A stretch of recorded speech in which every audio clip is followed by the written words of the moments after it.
இதுக்கு பேர் பயம்னு சொல்லுவாங்க, ஃபியர். என்ன சார் பயம்னா ஒரு காமனான பயம் தானே, இதில் என்ன இருக்குது அப்படின்னா, இது யாருக்கு வருன்றது தான் இதில் கண்டென்ட்டோட பேசிக்கே. ஏழரை சனி நடக்கிறவர்களுக்கு, குறிப்பாக இன்றைய காலகட்டங்களில் கும்பம், மீனம், மேசராசி நண்பர்களுக்கு நான் சொல்லக்கூடிய விஷயங்கள் இருக்கான்னு பாருங்க. இந்த பயம் எப்படிப்பட்ட பயம்னா, இது இந்த நோய் அப்படின்றது இருக்காது. இருக்கிறதுலே உயிரை கொள்ளக்கூடிய நோய்களாக இருக்கிற நோய்களை பற்றிய பயமாக இருக்கும். எனக்கு ஹார்ட் அட்டாக் வந்துடும், நான் செத்து போயிடுவேன், இல்லை எனக்கு கேன்சர் வந்துடுச்சோ அப்படிலாம், சில நேரங்களில் எய்ட்ஸ் வந்துடுதுன்னு சந்தேகப்பட்டவங்களாம் நிறைய பேர் இருக்காங்க. இதனுடைய பயம் மருத்துவர்களை நான் சொல்லும்.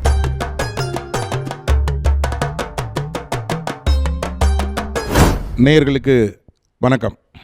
இந்த காணொளி இதுவரை நீங்கள் கேட்டிராத அல்லது யாருக்கும் புரிபடாத, பல்வேறு மருத்துவர்கள் கூட சிந்தித்து இதற்கு ஒரு முடிவு கண்டுபிடிக்க முடியாத ஒரு விஷயத்தை பற்றியது.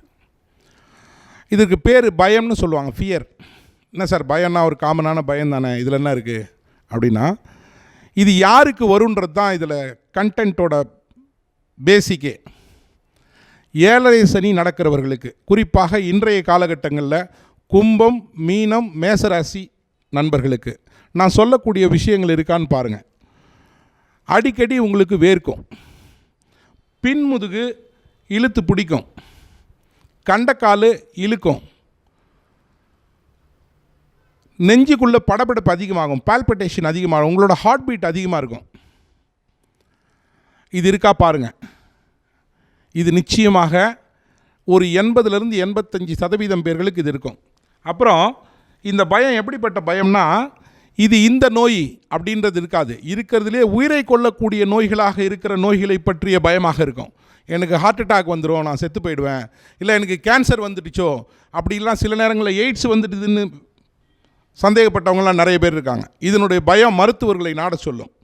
என்னுடைய அனுபவங்களில் பல பேரை பார்த்துருக்கிறேன். ஒரு 1000 பேரை நான் இதிலிருந்து வெளியில் கொண்டு வந்திருக்கேன்.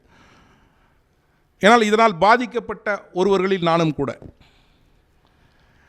இந்த பயம் எப்படிப்பட்டதாக இருக்குன்னா, டாக்டர்கிட்ட போவார், அவர் ஹார்ட் பீட் ரொம்ப அதிகமாக இருக்குன்னுவார், நெஞ்சு வெளி வருதுன்னுவார். டாக்டர்கிட்ட போவோம், இசிஜி எடுப்பாங்க, எக்கோ கார்டியோகிராம் இருப்பாங்க, எதுவுமே ப்ராப்ளம் இருக்காது. ஆனால் பார்த்தீங்கன்னா இவர் நம்புவார் ஸ்ட்ராங்காக, எனக்கு ஹார்ட்டில் ப்ராப்ளம் இருக்குது, என்னை எப்படியாவது காப்பாற்றுங்க டாக்டர்னு கையை பிடிச்சி கெஞ்சிய நண்பர்களை நான் பார்த்துருக்கிறேன். ஆக்சுவலாக இது மாதிரி அப்படி ஒரு விஷயமே அவருக்கு இருக்காது, நல்லாயிருக்கும், எல்லாமே ஹெல்த் நல்லாயிருக்கும். அதே போல் எனக்கு கேன்சர் வந்துடுது, எனக்கு வாயிலிருந்து ரத்தமாக வருதுன்னு அவரே சொல்லுவார், இமேஜினேஷனாக, நான் இறந்துடுவேன், என்னை எப்படியாவது காப்பாற்றுங்க டாக்டர்னு சொல்லுவாங்க. இந்த மாதிரியான பயம் மிகப்பெரிய அளவில் குழப்பம். அவர் டாக்டர்கிட்ட, அதே டாக்டர்கிட்ட மறுபடியும் போவாங்க, மறுபடியும் இசிஜி எடுப்பாங்க, மறுபடியும் நிறைய டெஸ்ட்டுகள் எடுப்பாங்க, டாக்டராலையும் கண்டுபிடிக்க முடியாது. கடைசியில் அவர் என்ன சொல்லுவார், நீங்கள் டிப்ரெஷனில் இருக்கிறீங்க அப்படின்னு சொல்லி அவருக்கு ஒரு தூக்க மாத்திரை எழுதி கொடுத்துருவாங்க. கொஞ்ச நாள் தூங்குங்க, இல்லைனா அந்த மைண்ட் ரிலாக்ஸுக்கு ஒரு டேப்லெட் கொடுப்பாங்க, கொடுத்து படுக்க வச்சுருங்க, எங்கே வெளியே அனுப்புவானாங்கன்னு. இந்த பயம் என்ன பண்ணுன்னா, உங்களை டிவி பார்க்க விடாது, கார் ஹாரன் சவுண்டு கேட்டால் பயமாக இருக்கும், உடம்பு பதறும், என்னவோ நடந்து விட்டதுன்னு தோணும், தூக்கம் வராது. இது ஏன் ஏழரை சனியில் நடக்குது அப்படின்னு சொன்னோம்னா, 2 சயின்டிஃபிக்கான ஒரு விஷயங்கள் சொல்லலாம். அதாவது பிரெயின் பிளானிங், எக்ஸிக்யூஷன் அப்படின்னு சொல்கிறது ஸ்பைனல் கார்டு. அந்த ஸ்பைனல் கார்டில் சிஎஸ்எஃப்னு ஒரு விஷயம் இருக்குது, செரிப்ரோ ஸ்பைனல் ஃப்ளூயிட்னு. இந்த பிளானிங்க்கும், இந்த பிளானிங்லேருந்து வரக்கூடிய ஒரு திரவம் பிரெயின் ஸ்டெம்ப் வழியாக ஸ்பைனல் கார்டுக்குள்ளே என்ட்ராகி அது செரிப்ரோ ஸ்பைனல் ஃப்ளூயிடுக்கு மெசேஜை சொல்லும். இந்த கோஆர்டினேஷன் இருந்தால்தான் மூளை என்ன திட்டமிடுதோ அதை உடம்பு செய்யும். இந்த கோஆர்டினேஷனில் ப்ராப்ளம் வரும். ஏன்னா சனி என்பது செரிப்ரோ ஸ்பைனல் ஃப்ளூயிட், அதுதான் உங்களுடைய செயல்பாடை தீர்மானிக்கும். அப்போ மூளை ஒன்று சொல்லும், உடம்பு ஒன்று செய்யும். இந்த கோஆர்டினேஷன் மிஸ் ஆகும்.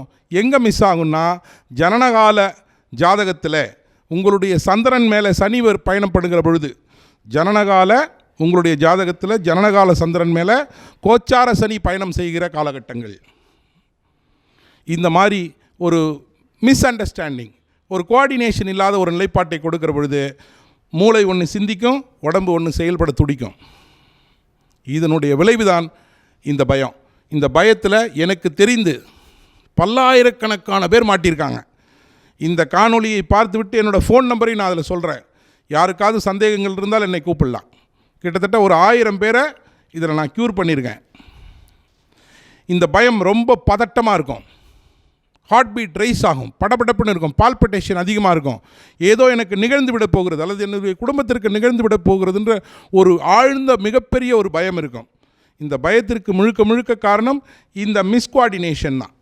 இந்த பிரெயினுக்கும் அந்த உடம்பு நிலைக்கும் இருக்கக்கூடிய கோஆர்டினேஷன் இல்லாத நிலையில் என்ன ஏற்படும் அப்படின்னா, ஃபஸ்ட்டு அவங்களுக்கு அசிட்டிக் வரும், ஃபஸ்ட்டு அவங்களுக்கு அமிலத்தன்மை அதிகமாக சுரக்கும் பாடியில், நெஞ்செரிச்சல் இருக்கும், அப்படி இல்லைன்னா கேஸ் வரும், வயிறு உப்புசமாக இருக்கும். இப்படி இருந்த உடனே அடுத்த சிம்டம்ஸு முதுகு பிடிக்க ஆரம்பிக்கும், மசில் கேச்சஸ் வரும், பின்பக்கம் முதுகு மட்டும் வேர்க்கும், காரணமே இல்லாமல் திடீர்னு வேர்க்கும், வேர்த்தோன்னா பயந்துருவான், எனக்கு ஹார்ட் அட்டாக் வருது அப்படின்னு சொல்லி. டாக்டர்கிட்ட போனால் ஒன்றும் இருக்காது. இது என்னென்னா, இந்த 7.5 சனி யாருக்கெல்லாம் வருகிறதோ 2 விஷயம், ஒன்று பிரெயினும் பாடியும் கோஆர்டினேட் ஆகாது, இன்னொரு விஷயம் இந்த பிரெயினும் உடம்பும் கோஆர்டினேட் ஆகாத காரணத்தினால அவருக்கு சாப்பிடுகிற பொருள்கள் ஜீரணமாகாது. இந்த அஜீரணத்தன்மை, இந்த இன்டைஜஸ்டிவ் சிஸ்டம் அடுத்து என்ன கிரியேட் பண்ணும்னா கேஸ்ட்ரிட்டிஸ் கிரியேட் பண்ணும், அசிடிட்டி கிரியேட் பண்ணும். இந்த கேஸ்ட்ரிட்டியும் அசிடிட்டியினுடைய சைடு எஃபெக்ட்ஸ் தான் இந்த பயம். கேன்சர் செத்துருவேன்னு வீட்டை விட்டு வெளியே வராத ஆட்களை நான் பார்த்துருக்கிறேன்.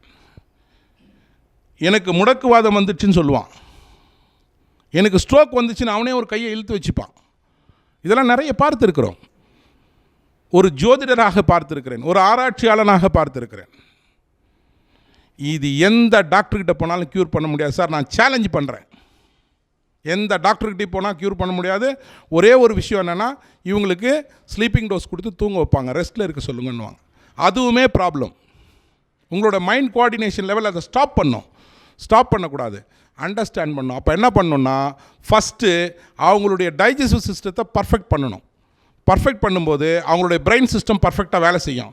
அவங்களுடைய பிரெயின் சிஸ்டம் வேலை செய்யும்போது இந்த உடம்பு என்ன செய்ய நினைக்கிறதோ அதற்கு தகுந்தாற்போல் பிளானிங் நடக்கும். இதுக்கு என்ன விஷயம்னா ரொம்ப சிம்பிள்.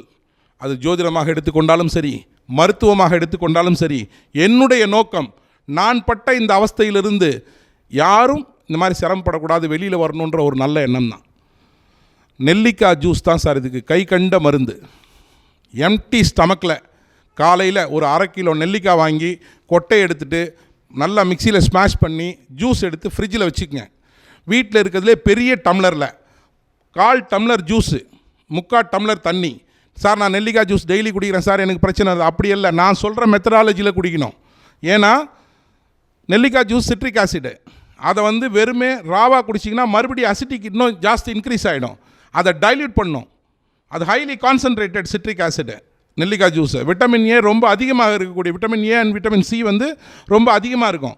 அதனால் என்ன பண்ணணுன்னா, அது 1/4 டம்ளர் ஜூஸு 3/4 டம்ளர் தண்ணி மிக்ஸ் பண்ணி அதை டைல்யூட் பண்ணணும். டைல்யூட்டில் எதுவும் ஆட் பண்ணக்கூடாது, உப்போ இல்லது வேறு எதுவுமே ஆட் பண்ணக்கூடாது, ராவா. அதே போல் முடிஞ்ச அளவுக்கு அதை மெட்டல் டம்ளரில் எடுக்காதீங்க, கிளாஸ் டம்ளரில் எடுங்க. வீட்டில் இருக்கக்கூடிய பெரிய ஜூஸ் டம்ளரில் எடுத்து அதை எம்டி ஸ்டமக்கில் குடிங்க. காஃபி டீ சாப்பிடக்கூடாது 1 ஹவருக்கு, அதுக்கப்புறம் சாப்பிட்டுக்கலாம்.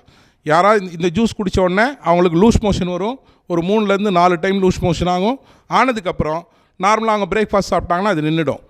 தொடர்ந்து 21 நாட்கள் சாப்பிட்டு விட்டு இந்த காணொளியில் அவர்களுடைய கமெண்ட்டை போடுங்கள்.